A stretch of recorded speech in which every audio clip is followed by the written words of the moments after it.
la demanda que ha presentado Chile por el caso Silala. Chile demanda que el Silala es un río internacional. Bolivia ha presentado una contrademanda. La contrademanda dice que el Silala sería un curso de agua internacional, pero claro, artificialmente mejorado. ¿Qué debe esperar Bolivia de este fallo? Estamos, por supuesto, con un invitado muy especial. Con nosotros el analista internacional Andrés Guzmán. Bienvenido, Andrés, qué placer que estés con nosotros. Gracias, Luciano, un gusto estar aquí. ¿Qué debe esperar Bolivia? Bueno, lamentablemente no tenemos muy buenas expectativas porque, como decías, ya se ha reconocido que parte de las aguas fluyen de manera natural. Entonces esa era la tesis chilena desde un principio y eso nos lleva a una situación un poco complicada porque vamos a esperar a que la Corte atienda el reclamo que estamos haciendo de que existe un flujo artificial. Sin embargo, eso resulta un poco difícil o bastante difícil debido a que existe ese concepto en el derecho internacional, el concepto de artificial, y eso es complicado porque se trata de una corte que justamente no hace muchas innovaciones, generalmente es muy conservadora, y eso por eso estamos en una situación muy difícil. Ahora bien, lo que sí se podría esperar es que la Corte de alguna manera establezca que hay que llegar a un acuerdo, hay que negociar toda esta situación, porque también Chile ha dicho que Bolivia puede desmantelar los canales artificiales y eso naturalmente tendría que hacerse en coordinación para resolver el tema y que no genere un conflicto. ¿Qué hicieron estos canales? Aumentar el flujo de esa corriente de agua, pero hacia Chile. Eso hicieron los canales. Efectivamente, y existe ese flujo artificial, claramente, porque hay una canalización, pero lo difícil es que la Corte lo reconozca. Lo que hicieron los canales es, como bien dices, aumentar el caudal, porque de acuerdo a lo que han discutido en la Corte, los expertos de Bolivia decían que eso ha subido de más o menos 120 litros por segundo a casi 175, ¿no? Entonces estamos hablando de un incremento de cerca de 55 litros por segundo que habrían incrementado los canales. Y Chile niega, ¿no? Chile dice que no ha habido un aumento, que la canalización ha sido simplemente por temas sanitarios, para evitar la contaminación del agua, porque según Chile habían unas moscas que ponían sus huevos en el agua y que contaminaban el agua. Pero esa versión, la verdad que no ha sido muy creíble, o bueno, desde mi punto de vista no resulta muy creíble. Y ahora lo que se va a definir es justamente esa parte de la artificialidad del caudal, que en el caso de que se la apruebe y se la reconozca, para Bolivia sería un resultado muy bueno, dadas las circunstancias, ¿no? Ya de lo que se ha avanzado, pero como digo, va a ser muy complicado que eso sea así. Bien, Andrés, ¿qué errores ha cometido Bolivia? ¿Había forma de poder evitar esta demanda teniendo en cuenta que, por ejemplo, en el 2009 Chile ofreció pagar el 50% de, si vale el término, de los daños o del flujo del agua, que era un importante monto económico de manera diaria que podía ingresar al país? Pero claro, entendemos que en ese momento Concipo negó rotundamente esta posibilidad y es que hemos llegado hasta este punto. ¿Qué errores ha cometido Bolivia? Sí, yo considero que ese fue un error porque claramente en esa oportunidad habríamos llegado a un resultado mucho mejor del que ahora podemos aspirar, es decir, que se pague a Bolivia el 50%, y no iba a pagar el Estado chileno, sino los usuarios de las aguas, ¿no? Y ahí viene el segundo error. El caso no es entre Estado y Estado, entre Bolivia y Chile, sino entre el Estado boliviano y unas empresas chilenas que son las usuarias. Entonces, no debió haberse aceptado nunca el caso, debió haberse rechazado porque no era un tema de Estado a Estado, y porque además había esta negociación del 2009 que no había concluido, que no se había llegado a un punto muerto, ¿no? Entonces restaba, digamos, concluir para recién llevar el caso a la Corte, porque de eso se trata. El mismo estatuto de la Corte establece que hay que agotar el tema diplomático de la negociación directa para recién acceder a la Corte. Y el caso se lo llevó y Bolivia lo aceptó, lo admitió y se sometió a la Corte defendiéndose ahí, y ahora ya obviamente es inevitable, hay que aceptar lo que se vaya a dictaminar porque es obligatorio, ¿no? Hay que cumplir lo que diga la Corte.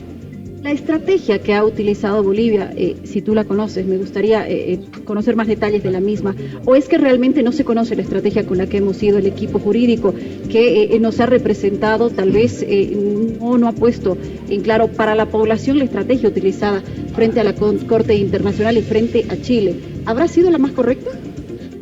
Bueno, yo creo que en cierto momento ha sido lo que se ha podido hacer porque se han hecho los estudios y se ha determinado que efectivamente las aguas corrían de manera natural. Entonces Chile había tenido la razón, nos dimos cuenta en el proceso, tuvimos que reconocer y en ese momento se adoptó la estrategia de contrademandar a Chile, ¿no?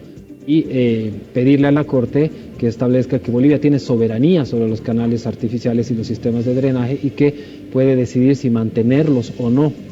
Esa parte no ha sido contradecida por Chile, entonces bueno, ahí creo que ahí sí hay un punto, digamos que de avance para Bolivia, porque antes de la demanda cualquier modificación sobre el curso de las aguas habría generado una protesta de Chile y una reacción, no sé, muy fuerte quizás de parte de Chile, pero ahora que ha ocurrido todo este caso y Bolivia ha presentado esta contrademanda, resulta que sí podemos desmantelar los canales porque Chile lo ha dicho expresamente en la Corte, ha dicho que Bolivia puede desmantelar los canales, entonces ahí sí me parece que hay al menos un elemento rescatable.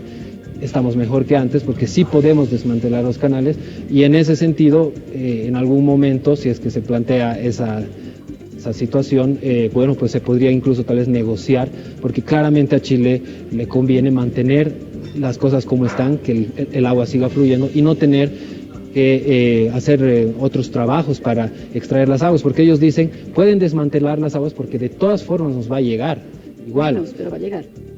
Menos por la parte superficial, pero ellos aseguran que por la parte subterránea de todas maneras pueden obtener el mismo volumen de agua, pero para eso tienen que hacer perforaciones y extraer el agua, ¿no? Bombear el agua, y eso obviamente implica hacer inversiones que no serían necesarias si podemos llegar a un acuerdo para que continúen fluyendo las aguas, porque no se trata solo de disminuir el caudal, sino también de afectar la calidad del agua, ¿no? Porque esta agua se puede ensuciar al desmantelar los canales y ya recibirla a Chile en otras condiciones, ¿no? Peores. Entonces, esos son esos elementos que están en juego y que nos podrían llevar a una negociación de aquí a futuro. Entonces, ahí están los puntos rescatables. Y en cuanto a la estrategia, volviendo a la pregunta, fue la de contrademandar, pedir que se reconozca la soberanía de Bolivia y pedir también que se reconozca que existe un flujo artificial en el caudal, en el Silala, y esa es la parte difícil, ¿no? Ahí estamos expectantes de ver qué va a decir la Corte.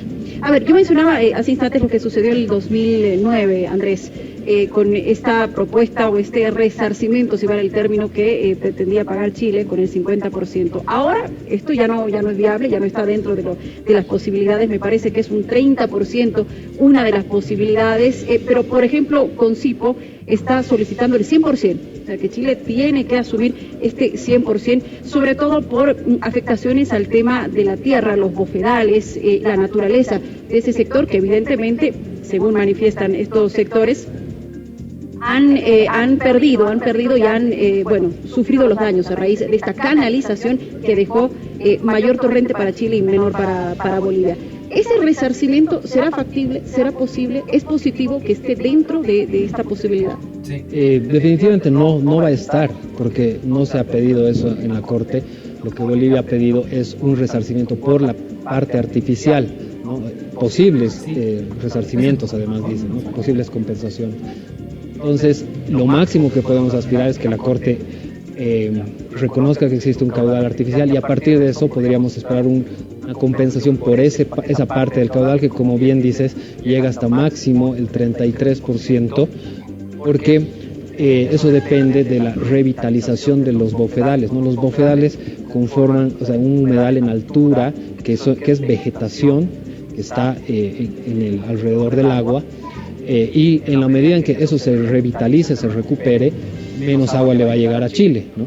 Entonces, por eso Bolivia dice que la revitalización del agua va a disminuir el caudal en entre 11 a 33%, ¿no? Y el rango es bastante importante porque depende de esta parte de vegetación que se puede recuperar, o bueno, de otros elementos que también están ahí, ¿no? Como la sedimentación. Ayer escuchamos, y concluyo con esto mi última consulta, por favor, Andrés, la postura de Concipo, que incluso decía declarar persona no grata al expresidente Evo Morales por todo este proceso, por lo sucedido con el Silala, y si es que los resultados de la Corte hoy no son favorables para el país, incluso solicitan un juicio de responsabilidades. ¿Qué piensas de eso? Bueno, creo que efectivamente hay responsabilidades en este tema, como en todo, con cualquier decisión. Y efectivamente Evo Morales cometió el error de amenazar a Chile con una demanda cuando no se habían hecho los estudios, no se sabía exactamente qué era el Silala, no se sabía si realmente se podía llevar este caso a la Corte Internacional de Justicia, y Evo Morales hace la amenaza y luego los chilenos se adelantan y nos demandan. Entonces el error estuvo ahí y claramente hay una responsabilidad. El expresidente quien hizo esto, ¿no? Te agradezco muchísimo, Andrés, por tu visita, por habernos ayudado a entender un poco más de este tema que es muy importante para el país. Muchas gracias. Claro que sí. No, muchas gracias a ti, Luciana. Atentos a las 10 y te estaremos convocando para justamente analizar los resultados. Claro que sí. Hablamos entonces. Bienvenido, Andrés Guzmán, analista internacional, conversando con nosotros. Faltan 4 minutos para las 8 de la mañana.